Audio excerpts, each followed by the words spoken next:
Sudarlun, sejak pemerintah menerapkan aturan warung kopi, kafe, dan usaha sejenisnya wajib tutup pada pukul 22.00 waktu Indonesia Barat, suasana Kota Banda Aceh tampak lebih sepi. Tak ada lagi hiruk pikuk dan riuh orang-orang ketawa bercengkerama di sudut kota. Lampu-lampu pun redup lebih awal.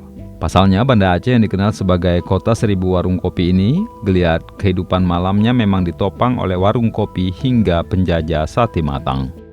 Biasanya kedai-kedai kopi di Banda Aceh baru tutup pada pukul 00 waktu Indonesia Barat dan banyak juga yang buka selama 24 jam. Namun karena terjadi peningkatan Covid-19 di Aceh dan alasan menghindari kerumunan, pemerintah mengharuskan warung kopi dan usaha sejenisnya tutup lebih awal. Bahkan karena melanggar aturan itu, ada puluhan warung kopi yang disegel.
Dari Banda Aceh, Muhammad Nasir, Serambion TV.